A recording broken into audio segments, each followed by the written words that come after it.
بسم اللہ الرحمن الرحیم۔ آج ہم پڑھیں گے جماعت کے واجب ہونے کی شرائط، یعنی کہ جماعت کن کن لوگوں پر واجب ہے اور کن کن لوگوں پر واجب نہیں ہے۔ سب سے پہلے پڑھیں گے ہم کہ عورتوں پر جماعت واجب نہیں ہے۔ جماعت ہمیشہ مرد پر واجب ہوتی ہے، جو عاقل بھی ہو بالغ بھی ہو۔ عورت پر کوئی جماعت واجب نہیں ہے۔ اگر کوئی یہ کہے کہ جی عورت جماعت کے ساتھ نماز پڑھے یہ زیادہ بہتر ہے، اس سے زیادہ بہتر ہے کہ وہ پردے میں پڑھے، گھر میں پڑھے اور صحن میں نہیں بلکہ کمرے میں پڑھے، یہ عورت کے لیے شرط ہے۔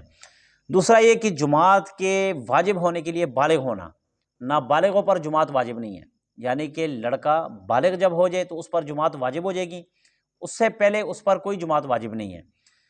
آزاد ہونا، غلام پر جماعت واجب نہیں ہے۔ آزاد ہونا یعنی کہ کیا ہے، مثال کے طور پر ایک آدمی جیل میں ہے، ایک آدمی کسی کی ماتحت ہے، وہ جیل میں پڑا ہوا ہے، تو اس پر جماعت واجب نہیں ہے۔ ہاں اگر وہ آپس میں مل کے وہاں پہ جماعت کرا لے تو بہتر ہے، اور اگر ان کو یہ کہ جی مسجد میں جا کے آپ کا پڑھنا واجب ہے، ضروری ہے، فرض ہے، تو یہ بات غلط ہے، کیونکہ اس وقت وہ اپنی مرضی نہیں بلکہ وہ کسی کی مرضی کے مطابق زندگی جی رہے ہیں۔ نمبر 4 یہ کہ وہ عاقل ہو، سمجھدار ہو۔ اب کوئی سائیں جا رہا ہو، آپ جا کے اسے کہ جی آپ نماز پڑھو، سائیوں پر کوئی نماز واجب نہیں ہے، نہ اس پر جماعت ہے، اور کی دوسری سائیں کی طرف نہ لے جانا، ٹھیک ہے۔ تو ایک مست بے ہوش دیوانے پر بھی جماعت واجب نہیں ہے، یعنی کہ جو بالکل دیوانہ ہو، مستانہ ہو، پاگل ہو، اس پر بھی جماعت واجب نہیں ہے۔ تمام عذروں سے خالی ہونا، ان عذروں کی حالت میں جماعت واجب نہیں، مگر ادا کر لے تو بہتر ہے، نہ ادا کرنے میں ثواب جماعت سے محروم رہے گا۔ ترک جماعت کے عذر 14 ہیں۔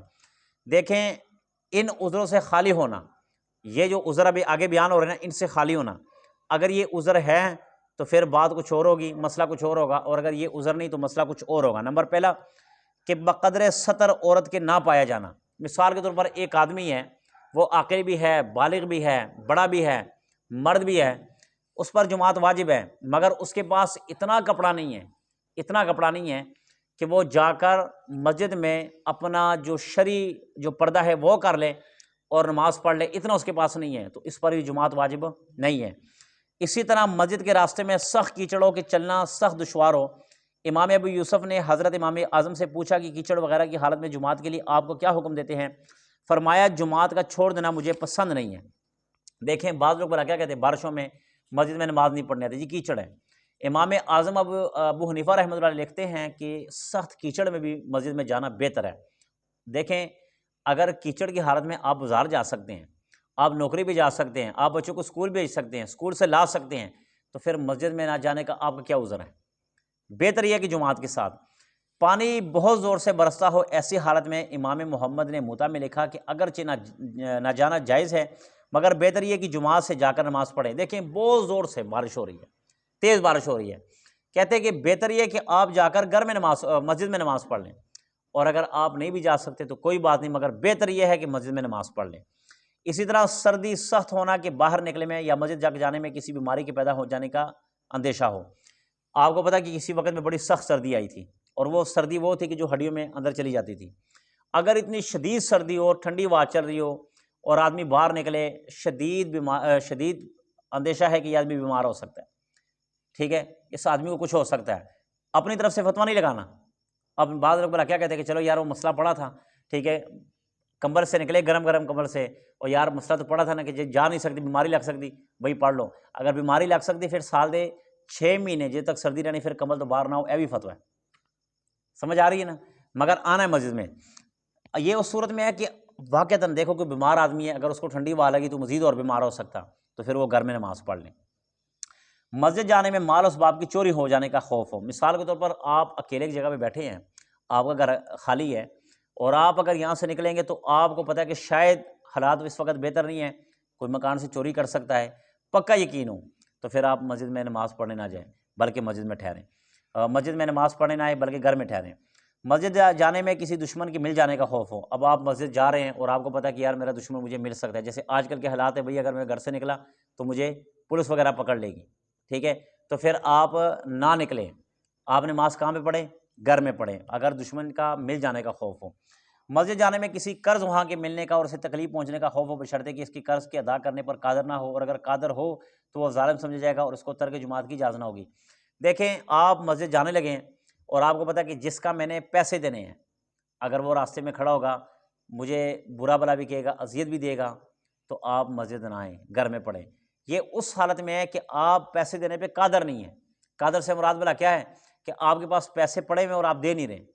ایک ہے کہ آدمی کے پاس بالکل پیسہ نہیں، اس کے حالات بالکل خراب ہے، اب وہ دے نہیں سکتا، اور اگر ایک آدمی کے پاس پیسے ہے، دے سکتا ہے مگر دینے کو دل نہیں کر رہا، تو اس آدمی کا جماعت کے ساتھ نماز پڑھنا واجب ہے، کیونکہ اپنے کرتوت کی وجہ سے یہ اپنے اوپر جماعت نہ کرنا لاحق کر رہا ہے۔ اسی طرح اندھیری رات ہو کہ راستہ نہ دکھلائی دیتا ہو، لیکن اگر روشنی کا سامان خدا نے دیا ہو تو جماعت نہ چھوڑنا۔ اتنی سخت رات ہو کہ آپ اندھیرا ہے، گپ اندھیرا ہے کہ اگر آپ نکلیں گے تو آپ کو نقصان ہو سکتا ہے، مگر وہ آج کا دور نہیں ہے۔ آج کے دور میں تو جدید دور ہے، آپ کے پاس موبائل ہے، موبائل کے ساتھ راستہ دیکھ سکتے ہیں۔ رات کا وقت ہو اور آندھی بہت سخت چلتی ہو، اب رات بھی ہے اور آندھی بھی بہت سخت چل رہی ہے، تو گھر میں نماز پڑھیں۔ کسی مریض کی تیمارداری کرتا ہو، اس کی جماعت میں چلے جانے سے اس مریض کو تکلیف یا وحشت کا خوف ہو، آپ کے گھر میں ایک ہی آدمی وہ مریض ہے، اگر آپ اس کو اکیلے چھوڑ کے چلے جائیں گے تو اس آدمی کا مرض بڑھ سکتا ہے، شاید اس آدمی کو کسی چیز کی ضرورت ہو، تو پھر آپ اس کی ضرورت پوری کریں۔ اسی طرح کھانا تیار ہو یا تیاری کے قریب ہو اور بھوک ایسی لگی ہو کہ نماز میں جی نہ لگے۔ دیکھیں یہ مسئلہ یاد رکھے، بعض لوگ بلا کیا کہتے ہیں کہ اگر کھانا کھائے بغیر آپ جماعت میں نماز پڑھو گے تو آپ کی نماز نہیں ہوگی۔ مسئلہ یہاں پہ یہ لکھا کہ آپ کو شدید بھوک ہو، وہ شدید بھوک کسے کہتے ہیں کہ آپ مسجد میں آ کے نماز میں کھڑے ہونا آپ کے لیے دشوار ہو۔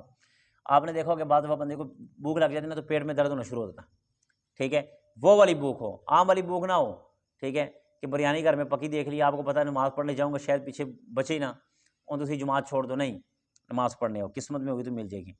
پیشاب یا پخانہ زور کا معلوم ہوتا ہو، یعنی کہ اتنے زور سے پیشاب آیا ہو، اتنے زور سے پخانہ آیا ہو کہ آپ جماعت میں کھڑے ہوں گے تو بار بار آپ کو تکلیف پہنچائے گا، آپ کا دھیان اس طرف ہوگا، تو پہلے آپ پیشاب کریں۔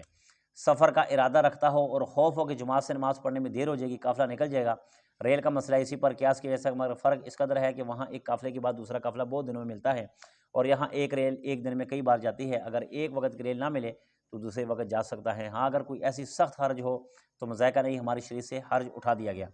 دیکھیں آپ نے سامان وغیرہ گاڑی میں بالکل پیک کروا کے رکھ دیا، اگر آپ جماعت کے ساتھ نماز پڑھیں گے تو گاڑی چلی جائے گی، اور اگر اکیلے پڑھیں گے تو گاڑی مل جائے گی، تو یہاں پر آپ جماعت کے ساتھ نماز نہ پڑھیں، آپ شامل ہو جائیں، گاڑی میں بیٹھ جائیں اور وہاں پہ اکیلے اپنی نماز پڑھ لیں۔ اسی طرح کوئی ایسی بیماری جس کی وجہ سے چل پھر نہ سکے ہو، یا نہ بینا ہو یا لونجا ہو یا کوئی پیر کٹا ہو، لیکن جو نہ بینا بے تکلف مسجد جا سکے، اس کو ترک جماعت نہ چاہیے۔ دیکھیں ایسی بیماری آپ کو لگی، اللہ نہ کرے کہ آپ نہ بینا ہے، تو پھر بھی آپ گھر میں نماز پڑھ لیں۔